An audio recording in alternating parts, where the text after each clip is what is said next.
So good afternoon, everyone.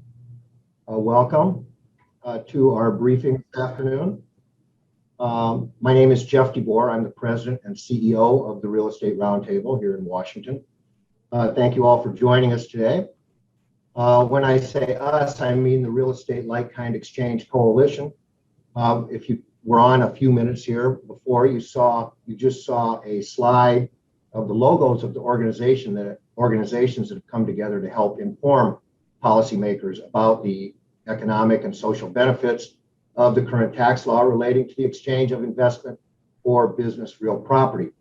As you could see from the logos, the coalition represents representatives from real estate, obviously, farm and rural land, environmental groups, housing groups, hospitality, and many other businesses, large and small.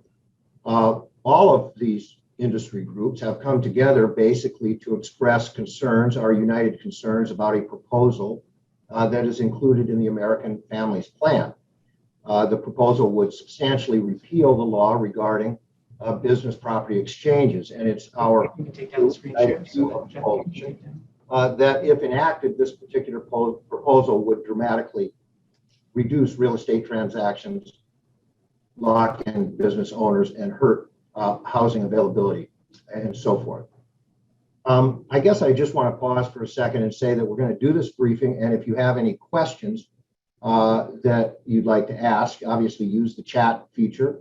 Zoom, we're all unfortunately quite familiar with that now. Use that. We're also going to record this, and we'll probably make it available to people afterwards for further review. So if you have to leave, you can get it later and get up to speed. Again, this is a law which was originally enacted in 1921, the like-kind exchange law. It gets its name 1031 from the code section 1031 in the Internal Revenue Code.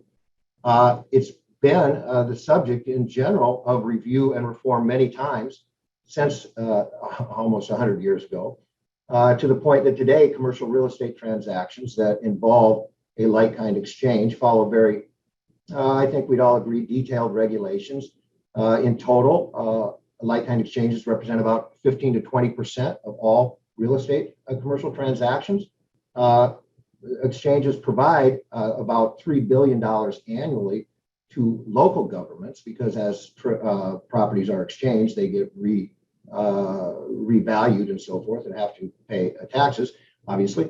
They facilitate about 40% by value of all investment housing transactions in the country. So exchanges are a big part of housing. And obviously, with all of this, you get thousands of jobs.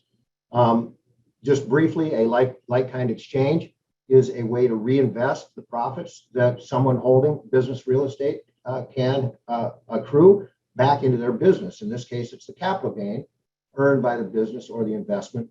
And they can reinvest it in another asset, property that has replaced the one that they want to move away from for whatever reason. The gain on this trade is not totally erased. It is suspended and carried over until the replacement property is actually sold and profits are either distributed at that point or used for other purposes. There are a lot of other aspects of an exchange. For example, typically there is some boot. You lawyers out there, you recovering lawyers out there know what boot is, where you have to balance the equities in the trade. That boot is currently taxable. And of course, the exchange property now has a new basis, typically a reduced depreciation deduction, which obviously impacts taxation currently. And there are many rules that relate to the timing, the 145-day rule and so forth. But that's the basic concept. Now, for the next 60 minutes or so, we plan to basically discuss the economic and local governmental benefits of exchanges and explore the economic importance of exchanges. And joining me today, we've got a great group. We have Hassam Najid. He's the CEO of Marcus & Millichap. He leads the largest investment real estate brokerage firm in the United States. Last year alone, M&M was involved in nearly 9,000 commercial real estate transactions worth approximately $43 billion. And that means a lot of tax revenue to state and local and federal authorities. We have the mayor of Naperville, Illinois, Steve Cherico, a small business owner himself. Steve is currently in his second term as mayor. Those of you who know Illinois, know that Naperville is now the fourth largest city in the state of Illinois. Congratulations, Mr. Mayor. We have Milena Petrova, the professor of finance at Syracuse University. She specializes in real estate. She's won multiple grants and awards and is co-author of leading academic work on like-kind exchanges. And finally, Robert Carroll, who's the director of E&Y's Economics Statistics Group. He was the Deputy Assistant Secretary of Tax Analysis at the Treasury Department, previously top tax economist at the administration, responsible for analyzing economic impact and revenue effects of tax changes. So obviously, before we start, let me just kind of conclude by saying that we clearly, obviously believe that the current law produces serious, verifiable, positive economic impacts. And we know that they would be reversed in this proposal if it were enacted. Moreover, the breadth of the proposal could be expected to produce a lot of untold, unexplained, unintended negative consequences. So it's our view that it's not a wise policy decision to take, particularly as we enter the post-COVID economy where we're all looking for stability. So let's begin, and let me begin by apologizing for my phone. I thought I shut it off, but you know, we can't do it all. So I'm sorry for that ringing in the background. Let's begin with Assam. Why don't you start off, just describe a little bit. You have a very unique, deep visibility into real estate markets nationwide. Why don't we start and just, what are you seeing in terms of like-kind exchanges, their impact on the functioning of the marketplace, and why they are so important from a real world perspective? Jeff, thank you. Good morning, everyone. It's an honor to be part of this briefing. Marcus & Millichap has been in business for 50 years. And from the very start of the company, we saw a need in the marketplace to specialize in representing sellers and buyers of real estate as a specialty, as a focused function, which was lacking at the time, and we've made a business out of it. In that 50-year period, we have focused primarily on private investors. And the reason that's important is that what is lost in most media coverages about commercial real estate, or the perception of the media about commercial real estate, is that it's predominantly owned by very large institutions, high-rise office buildings and very large shopping malls and things like that. Of course, those are very important segments of commercial real estate, but the vast majority of commercial real estate in America is owned by private individual investors, families, small partnerships, that essentially make up the average American population. And if you look at it statistically, transactions that happen, roughly 50 to 60,000 trades a year occur in commercial real estate in the United States, and 83 to 85% of them in any given year are priced well under $10 million, which really represents or illustrates the importance of this private individual investor, entrepreneur, kind of a developer or syndicator that basically manages small funds for friends and family, and makes up the bulk of the ownership of commercial real estate in the U.S. and the trading volumes of commercial real estate in the U.S. Given that importance, what we've seen over our 50-year history is that the 1031 exchange accommodation, it's a tax deferment, of course, is one of the key motivations for someone who's taken risk, developed a property or acquired a property, improved it, maybe rented it in a better fashion than the person before them, and made the property perform better, and in the process created jobs and supported the local economy, is now somewhat incentivized, at least, to upgrade that property into another property in order to expand their portfolio, in order to expand their commercial real estate investments. The 1031 exchange becomes a very important mechanism for doing that and deferring the taxes. And because the taxes are deferred, our clients, we've seen over multiple decades, are more motivated to then improve another property, create more jobs because of the trade, and again, add value to the next property that they're looking to invest in and bring their expertise and business plan to. And that is why it's become such an essential part of, especially the private client world of commercial real estate. But it also affects, of course, many of our institutional clients. We have a division that services larger institutions, pension fund advisors, which, by the way, are managing funds for average Americans and their retirement. Pension funds obviously need different investment vehicles, commercial real estate being one of them. Publicly traded real estate investment trusts, those are an important way for the average American to invest in commercial real estate through the public markets. They utilize exchanges and so on. And this is essentially why it's become an important part of the makeup and the composition of the ownership and the trading.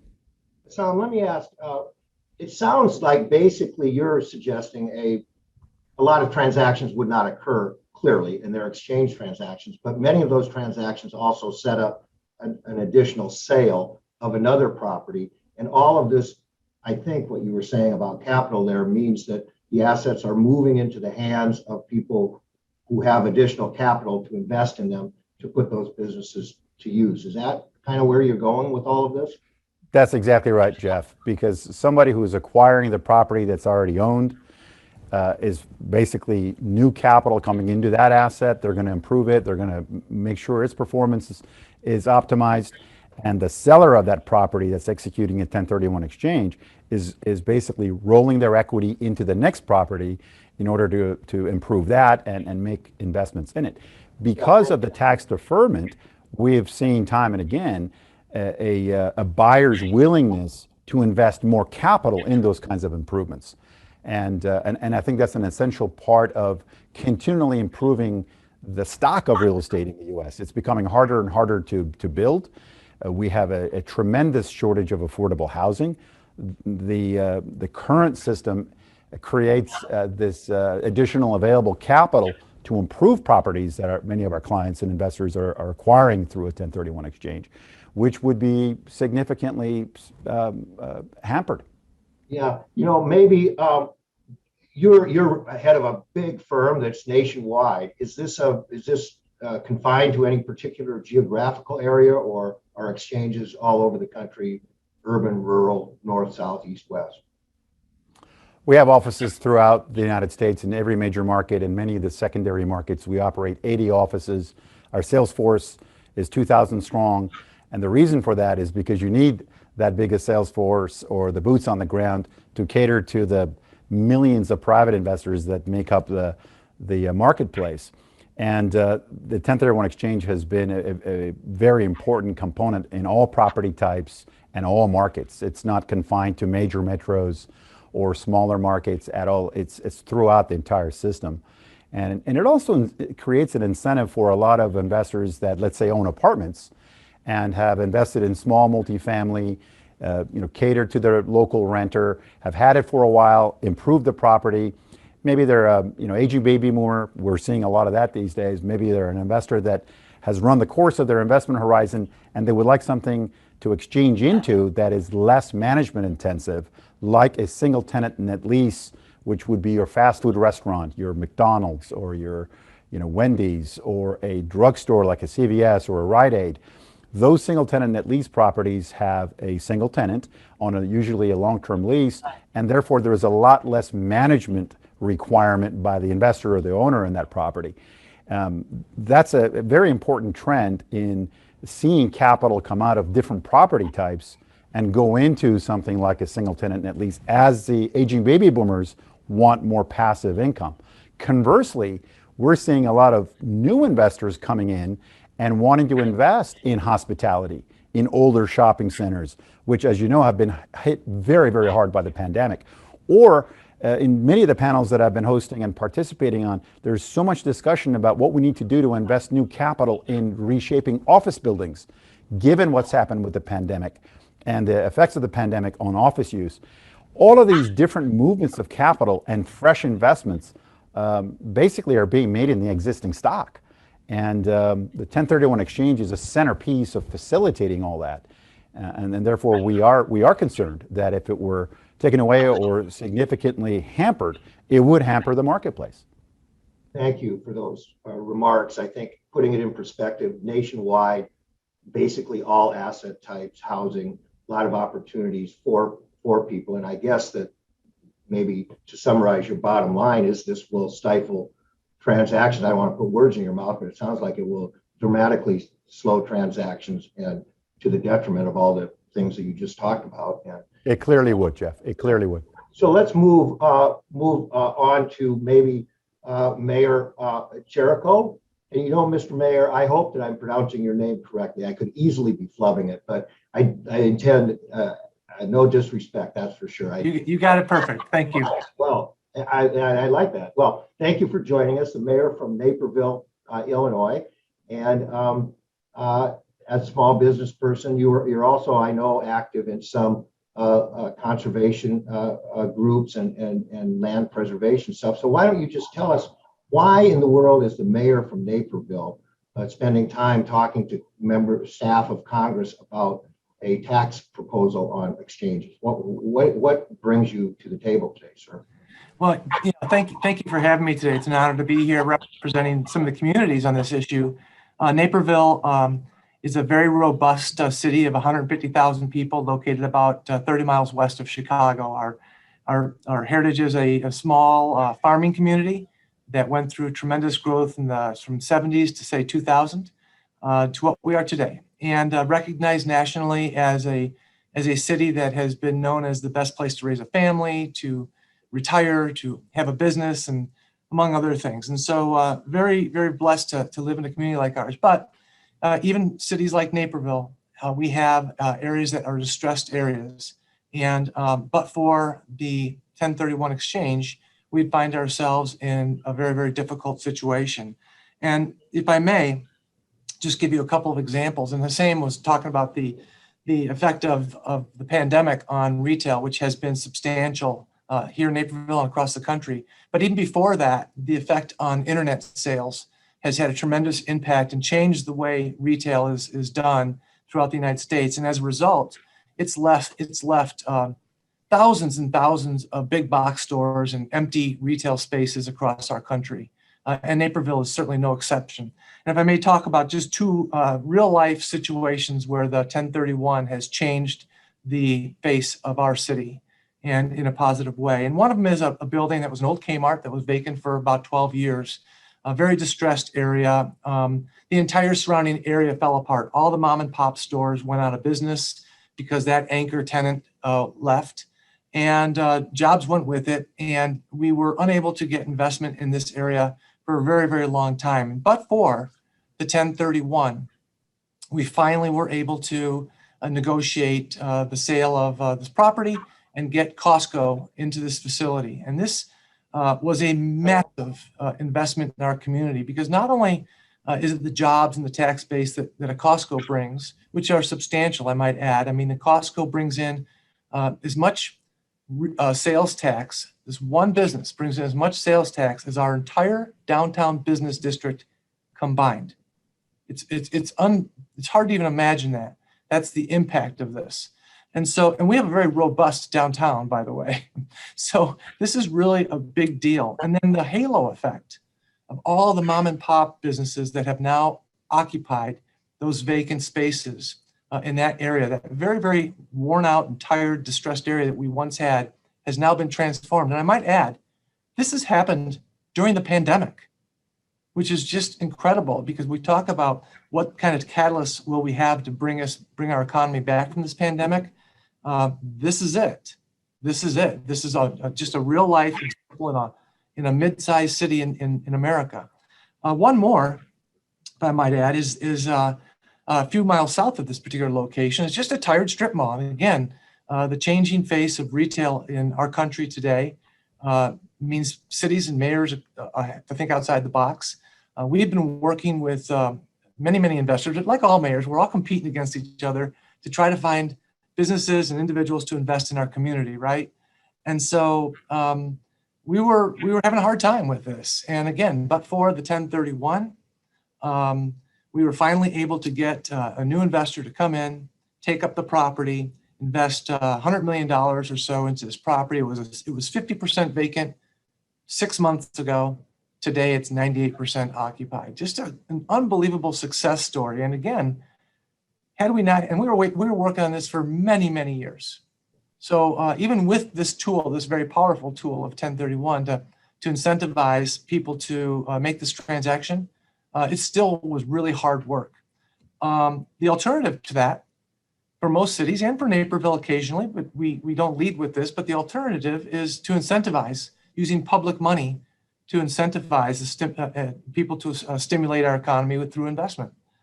And so if 1031 is not there, this is simply just a cost shift from the federal government to the local government where it affects real people, public funding for education and police and fire and, real lives of real people every day. And so that's very important. And then just one final thing, if I may. As I said, we are an old farming community. And so farmers are known to be land rich and cash poor. And one of the only ways that they've been able to transact, both for housing and for other more public benefit or amenities, is through the use of the in-kind exchanges. And I can tell you that much of the open space that we have here, whether it be conservation areas or our parks, has transferred into public use through the 1031. And that I think when you look back at this last year, if the pandemic has taught us one thing, really one valuable thing, is the importance of mental health and a person's health in the outdoors and be able to enjoy space. And I think one of the biggest unintended consequences of losing this tool in our country is that right there, is that it will take away that ability. It's not even an incentive, it's just the ability for farms to be put to a use other than just construction being built out and to be able to be used for open space. So I think it's really important. So I'll break there. Thank you very much for that. It's sometimes overlooked the value that these transactions bring to cities directly, but then as you put it, the halo effect and so forth and the unintended potential consequences. Very, very interesting. And anything else that you'd like to add about 1031 in terms of job support or just any other thoughts that you have on the issue, sir? Well, I think that, we all know that the mom and pop places are the ones who are the job creators. These small businesses are the job creators in our country. And the same thing is they rely very heavily on a lot of these larger anchor tenants, let's call them. And our country is just flooded with empty big box stores right now. We have been really, really blessed in the last 5 or 7 years to be able to convert those into productive spaces. In almost every case, it's a result of these in-kind exchanges. And so in Naperville alone, look, we're just we're a very robust local economy here. We're the second largest economy outside Chicago in the state of Illinois. In Naperville alone, we've had about $500 million worth of transactions as a result of since 2015. So 6 years as a result of 1031. And I mean, if you just take a micro look at some of the tax revenues and talk about the real estate transfer tax, for example, which isn't a huge part of our tax revenues, but it's an important part and it's a consistent part that we rely on. And just that alone has had a major impact on our ability to pay for critical core services for our community. Really significant comments. Thank you very much. And obviously from the state and local government perspective, this would have a very negative and in many ways unintended and unthought through or unconsidered impact. We know what it would do directly in terms of stopping transactions. We know that those people would be impacted. But as you said, all through the state and local budgets, it would ripple through. Thank you very much. Now let's do a little. Let's go to school for a little bit and talk about the research that backs up. We now have had some real life discussions about the impact from the industry people. Now we've heard from local governments. So Dr. Petrova, you are the professor of finance at Syracuse University. You've looked at this in more depth and real estate in general in more depth than most people. I know you've written an awful lot and researched quite a bit on 1031 in particular. What can you tell us about your research? What's it revealed? How deep is it in economic benefits and so forth? Thank you, Jeff. So I would like to actually share a screen and share some slides with the group here. Talk a little bit about the research that we did with Professor David Ling from University of Florida. And again, Jeff mentioned that Section 1031 has been around since 1921. Let's remember that year. So it's been 100 years that the section has permitted taxpayers to defer recognition of taxable gains. And by doing so, exchanges basically have helped preserve capital, allowed investors to acquire larger properties, upgrade their portfolios, and make capital improvements. So that has been the intention of this provision. We have heard from industry that this has been happening for all these years, but there has been or used to be very little research that establishes where this is really the case. So with Professor Ling, already back in 2014, what we wanted to do is kind of have a look and see, well, how common exchanges are, and also whether these exchanges really have the effects that were intended when this provision was created. So what we did is have a look at these exchange markets in 2015 and then again in 2020. And the data we employed came from many different sources just to kind of make sure that we got the full picture. So we used data from CoStar Comps, which is the commercial real estate industry most comprehensive database for property sales and purchase transactions. We use data from Marcus and Millichap. We use data that came from the National Association of Realtors. And we also use data from a large national accommodator for 1031 exchanges. So what we saw is that it confirmed our findings from 2015 that exchanges are widespread throughout the United States. They're not concentrated in one market. They're all over the country. They're distributed relatively equally among the main property types.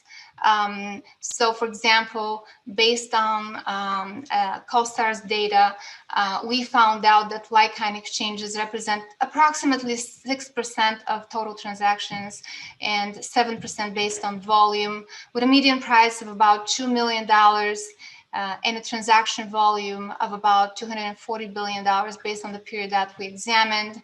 However, with CoStar, we realized that these numbers are likely understated because CoStar is able to identify 1031 exchanges only when this information has been disclosed by one of the parties involved in the transaction. So that's why we had to look at other sources of data. So based on Marcus and Millichap, the estimates there are about 23%, but it could go as high as 39% of the net lease property transactions, for example.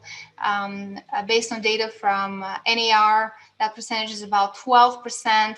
And then just based on numbers of exchanges from one exchange accommodator, they had about 130,000 property exchanges for the period that we examined, which is about 10 years. So based on these numbers, our conclusions are that, again, exchanges are very common for commercial real estate transactions. They vary between 10 to 20% on average, but we do have markets where exchanges, for example, in the West Coast, could represent over 40% of the commercial real estate transactions. Then we looked at whether the intended consequences of exchanges were actually being achieved. So we examined whether exchanges are associated with increased investment, and we did find that on average, exchanges are associated with about 15% higher value of of the replacement property compared to relinquished property when we have a normal sale. So if you look at the graph here that we have on the right-hand side, which looks at replacement relinquished percentage price differences for exchanges versus normal sales, you can see that in normal sales, when investors do not have the option to defer taxes, their replacement property on average is always cheaper than the property that they sold. On average, of course. Whereas with like-kind exchanges is exactly the opposite. So on average, the property that they purchase is about 10% more expensive than the property that they have sold. And this is, again, thanks to the fact that taxes have been deferred, and these deferred taxes typically go towards equity, towards the replacement property. In addition, because these deferred taxes go towards equity and not really to ability to increase leverage, what we see is that exchanges are also associated with lower leverage, which means lower risk, which is a good thing for the economy. So what we see from our data is that on average, like-kind exchanges, replacement properties have about 30% leverage, so loan-to-value ratio, whereas that is about 43% for ordinary acquisitions. And we also do see a large number of all-cash transactions in exchanges. So here you can see some statistics by states as well over time, just so that you can see that these are very consistent and robust statistics, again, across the United States and over time. So they're not driven by some specific market or a specific year. We also look at whether capital expenditures are increased in exchanges. The idea here is that to the extent that we have less leverage that is being used in 1031 exchanges to acquire replacement properties, tax-motivated investors will have higher debt capacity to invest then in building improvements. So what we do is we match data from CoStar with data from NCREIF, which does have detailed capital expenditure data. Then we analyze that using sophisticated statistical analysis. And what we do find is that indeed capital expenditures associated with 1031 exchanges, replacement properties, are on average about $0.66 per square foot higher. And this increased capital investment is largely driven by significantly higher building improvements. So these are not leasing commissions, which are also considered to be capital expenditures in real estate. These are actual dollars spent on improving the value of the commercial real estate. On top of that, we also know that holding periods are shorter for investors in exchanges. This lock-in effect is very important because what happens in a normal sale, oftentimes investors may hold on to their properties and not sell because they're trying to postpone paying capital gain taxes. And when they don't have to do that, this lock-in effect is significantly reduced. So we do find that on average, exchanges are associated with shorter holding periods, which vary between about a third of a year and a year, depending on the empirical approaches that we use. So now, what about implication of elimination of like-kind exchanges for market values? So we actually build an analytical model to quantify the value of an exchange to an investor relative to a fully taxable sale. And so that value to us, it's basically the equivalent of the cost to the treasury in present value terms. So what we do find is that on average, 5% is the incremental present value of a like-kind exchange as a percent of the price of the property that has been sold in an exchange. So you can think of this incremental tax benefit, the extent to which commercial real estate prices will have to decline, or the value of future after-tax rental income will have to increase should 1031 exchanges be eliminated. In addition, we also find that on average, 37% is the incremental value of the exchange strategy as a percent of the deferred tax liability. Now, what does that mean? If you take 1 minus that, so 63% of the value of the immediate tax deferral is actually eliminated over time through reduced depreciation deductions, as well as increased capital gain and depreciation recapture taxes. Now, this number is really important because using static models to estimate possible tax revenues with the elimination of 1031 exchanges does not take that into account, so it overestimates the revenues by a large factor. So overall, taking all of this into account, elimination of like-kind exchanges will undoubtedly lead to downward pressure on commercial real estate prices in the short run, upward pressure on rents in the long run, and also reduce liquidity and transaction activities due to the effects that we discussed also earlier. And just to give you an idea how our numbers stack up against the JCT's numbers, estimates regarding revenues lost due to 1031 exchanges and revenues that could be generated should like-kind exchanges be eliminated. So the JCT's estimates were roughly about $10 billion for 2019 in terms of revenue that could be generated. Now, taking that 63% from the previous slide, which is that this is the benefit that we would eliminate over time, we come up with a number of $3.9 billion, which would be the total present value for all taxpayers of deferred tax liabilities for 2019. And again, based on JCT's numbers and our adjusted numbers, that number for the period between 2019 and 2023 would be $20 billion. But that number is still overstated. Now, why is that the case? Because it does assume that should 1031 exchanges be eliminated, taxpayers will dispose their properties in fully taxable sales. However, many will delay disposing of their properties if exchanges are not available, or they will look at other opportunities, such as engaging in opportunity zone investments, using UPREIT transactions or installment sales, where, again, capital gain taxes will be deferred, and therefore the revenue that is intended to be generated will it would not be that number. It will be most likely significant below that number that we have of about 20 billion over the period of 2019-2023.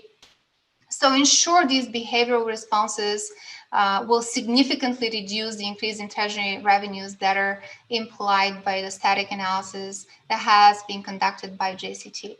And on top of that, we should really consider reduced transaction activity, which will have negative spillover effects in industries such as construction, title insurance, mortgage lending. So to kind of conclude what we have found in our analysis, real estate like-kind exchanges are very common across the United States. Our empirical analysis demonstrates that 1031 exchanges are associated with increased investment, reduced leverage, which means lower risk, and shorter holding periods, which means higher liquidity. Our results from the analytical model that we built suggest that tax revenue losses of like-kind exchanges are likely overestimated while their benefits are overlooked. So elimination of 1031 exchanges, we believe, will lead to decrease in commercial real estate prices on average of about 5 to 12%, less reinvestment in commercial real estate and residential real estate, greater use of leverage, which is not something to be ignored, as well as decrease in liquidity. And that kind of wraps it up on my side. Elena, thank you. That was quite a walk through the research. And I assume that we can make this available to staff people and others who would like to see your research. Yes, absolutely. Very good. Very good. Well, and I'm certain that the mayor is happy to see that this would drop property values by 5%. The impact on your budget would I assume be quite significant. You wouldn't like that. Let's go to our final panelist, and then we'll come back and do some questions that have been submitted to us and general discussion. Dr. Carroll, as I said earlier, was the Deputy Assistant Secretary for Tax Analyst, Economic Tax Analyst at Treasury. Bob Carroll, we've known for some time, has looked at hundreds and hundreds of tax proposals from an economic point of view. What did you see, and what are you seeing in terms of the impact on the broader economy from this proposal? Yeah, first, Jeff, I want to just say thanks to you, the Real Estate Roundtable, and the 1031 Coalition for inviting me to be a participant in this webinar. This like-kind exchange provision is something similar to Milena and Professor Lang. I worked on for a bit. We recently completed a macroeconomic or an analysis that looks at the macroeconomic footprint of the like-kind exchange provision on the broader U.S. economy. So in contrast to Milena's kind of from the bottom up or the ground up, we're looking at it more from the top down and looking at the economic footprint of the provision, kind of the reach of the provision throughout the economy. So I'm just going to share my screen and go through a couple slides that highlight some of the major findings from the study. And I think I'm now sharing my screen. I think one of these, there we go, perfect. And I will move this over here. Perfect. So in 2015, the 1031 Coalition, together with the Real Estate Roundtable and the Federation of Exchange Accommodators, asked us to take a look at the like-kind exchange provision. And they, as I mentioned a few minutes ago, they asked us to refresh the analysis. And it's really quite timely. The like-kind of exchange provision is, I've always thought of it as from both an economic and tax policy perspective, an important provision that leads to greater fluidity, greater velocity of transactions, allows for the greater redeployment of existing capital throughout the economy for economic as opposed to tax reasons. The benefit of deferral is significant, as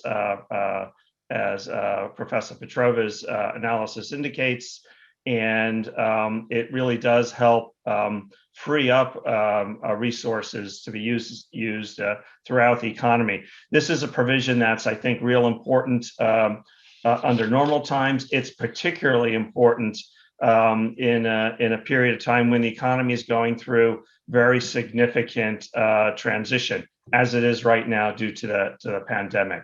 So let me just highlight some results. I mentioned that we looked at the economic footprint, the economic reach of the provision. We found that the total amount of economic activity supported by the provision in terms of jobs, about 568,000 jobs in 2021, about $27 billion of labor income, and about $55 billion of value added or gross domestic product throughout the economy. And kind of consistent with what all the panelists have indicated today, the provision is broadly used. It's used across a range of ways. It's also benefits or supports economic activity through companies, businesses, supply chains. So its reach goes beyond just the companies that make direct use of it. It's also used, throughout the country, not limited to any one particular geographic area or market or state, but it's large and small, and has a fairly significant reach. And then the other thing that a couple of the other panelists touched upon is it's also impactful in terms of its supporting property values and leading to the greater velocity of real estate changing hands more frequently as opposed to less. Not only is that good economics in terms of redeploying capital to its best and highest use, but that also helps support state and local property tax revenues. So we've also, and as part of this analysis, we've also done some estimates of the tax revenues, taxes supported by the provision at the not only the federal level, but the state and local level. So I'll run through very quickly some of those numbers as well. Hey, Bob, let me just pause for just a second. I think your slides are not going forward. Are we supposed to be seeing slides here or not? Yeah, do you see any slides at all? I see a slide, but only your opening slide. I haven't seen any. Oh, I am trying to move through the slides. Screen sharing is, let me redo this. Thanks for mentioning that. Right, I was thinking it might be just on my end, but I think it's the whole. Are others having this problem as well? Probably, if you are. Here we go. Okay. Great. So I'm just going to have it on the other monitor, so I'll be looking in a somewhat different direction. Yeah. But in any case, I'll just skip to some of the highlights on the slides in the interest of time. You know, I kind of mentioned the tax and economic policy rationale for the like-kind exchange rules. It's been a long-standing provision in the code for 100 years, and fundamentally, it encourages investment. It reduces the cost of capital. The cost of capital is less than it would be otherwise because of the provision. So that leads to just simply more investment. Importantly, it not only does it lead to more investment, but it increases the velocity of investment. That's really quite important. As I mentioned, you have a much better matching of investment with business needs. Investment is being redeployed in the economy, again, as I mentioned, for economic as opposed to tax reasons with the provision. That improved allocation of capital means that there's a better matching of capital with its use. That increases the productive capacity of the capital stock in the United States and produces broader economic benefits. Then it also improves the cash flow of businesses. Professor Petrova kind of mentioned this in the present value calculations that she ran us all through. What we do in this analysis is we look at the economic activity that's directly supported by the provision, that's directly supported by the companies that make use of the provision. And then beyond that, we also look at the economic activity that's indirectly supported through companies' supply chains, as well as the consumer-related spending of workers who work for the companies that make use of the provision and the companies in the supply chain. And so we look at these three different pockets of economic activity supported by the provision. That's where the 568,000 jobs comes from.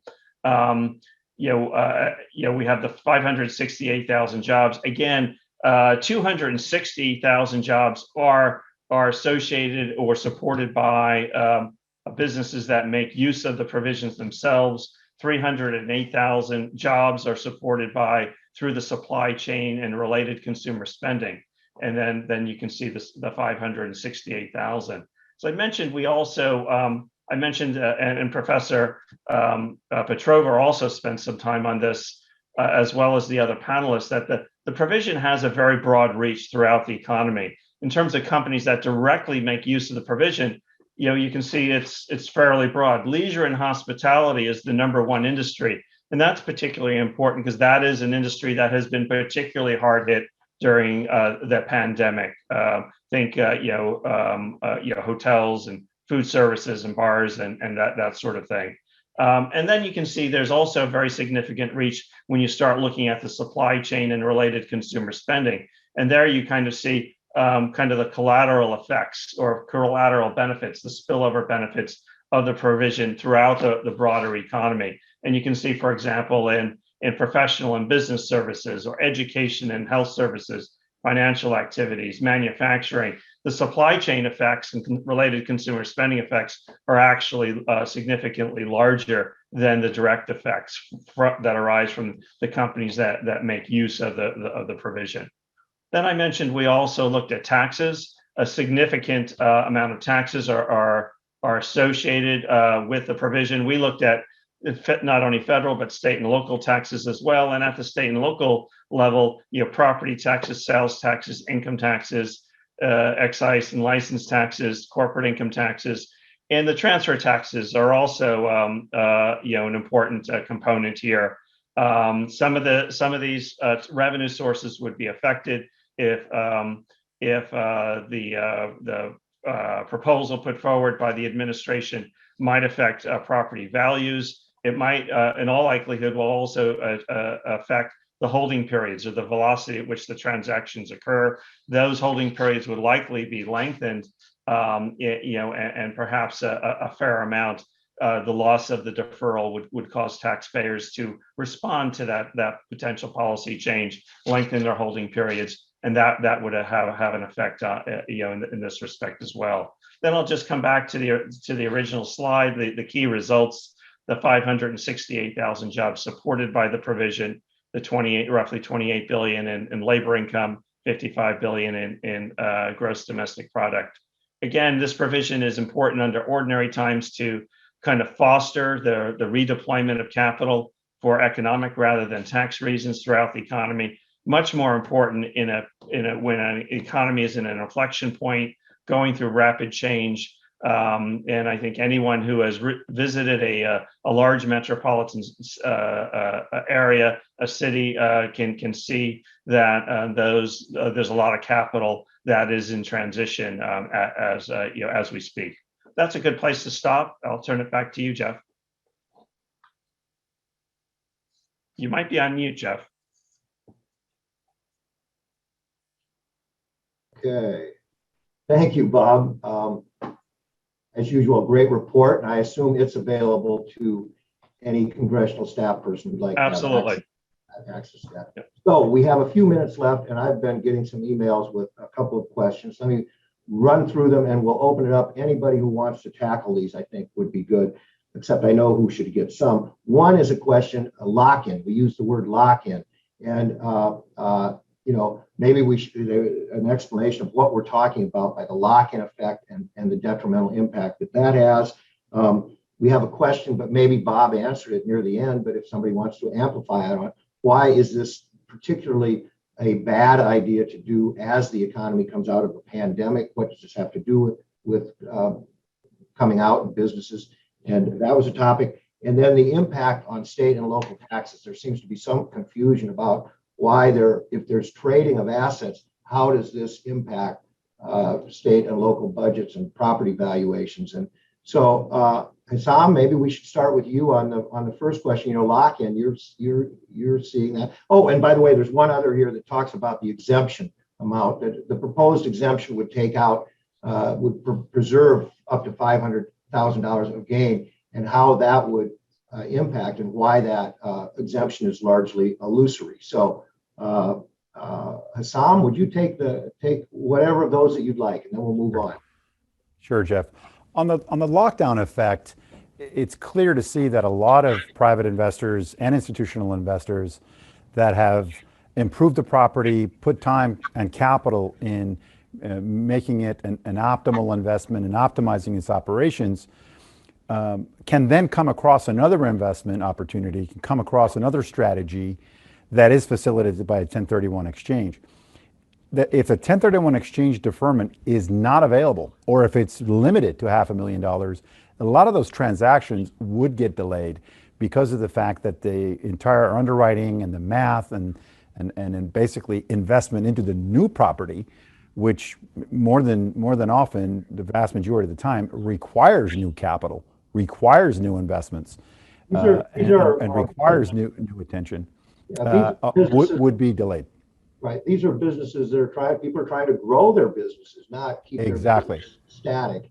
And any kind of a cliff or rule like this seems kind of counterproductive. Mr. Mayor, thank you again for joining us and sharing your time with us from Naperville, Illinois. Would you quickly talk a little bit about the tax benefits of exchanges and real property valuations, transfer taxes in general? I think would be useful, sir. Sure. Yeah. Again, thanks for having me on this. I mentioned a couple of the just sort of recent real life examples of it, but I want to talk briefly about, and this kind of speaks to this question in the Q&A as well, some of the impacts from the past, to how it's affected our city today and sort of shaped and informed the way our city is now, and some of the benefits and amenities that we get to enjoy. And that is an old farm that was sitting in the south part of Naperville. It was actually unincorporated Naperville at the time, owned by a resident of Naperville, a federal judge actually, who through a 1031 was able to convert this property into public park. And it still remains today in that capacity as a public amenity that has been enjoyed by thousands and thousands every year. I think it's about 80 acres. But through these types of transactions, they were able to not be penalized by converting this or transferring this property and able to put it into a public space, but also then allow themselves to have money to invest in another property, and so which happened to be a farm in this case. So this is just one of many examples, though, of large tracts of land. Another one is it wasn't agricultural; it was an old golf course that was failing. That through a 1031 had a portion of it converted into a conservation foundation. So I mean, I just think that it's there's many examples of how this tool has led to public amenities that people don't realize that they get to enjoy every day, but don't realize how they came about. Thank you for that. Milena, a couple of things. Maybe you and it's one of these questions here about how local property values would go down, and it's kind of from what the mayor said, but your analysis, I guess, said 5% property values decline basically, but you're talking about property values across the board, not just in those assets. That's correct?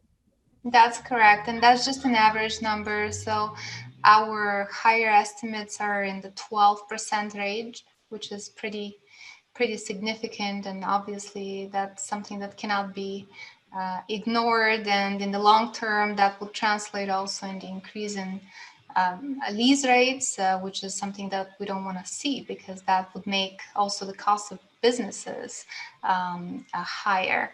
I also wanted to respond to the comment regarding residential market and the primary residence exclusion. So that is true, but don't forget that within commercial real estate, the depreciation recapture tax is very important, which is something that we don't have with primary residences. And even if we, most people think when they think about these capital gain taxes, they think about the appreciation component, which even if it's not there to, if you have flat, no gain from that perspective, the investor will still have to pay depreciation and recapture tax, which in the absence of 1031 exchanges will really lead to investors avoiding to sell their properties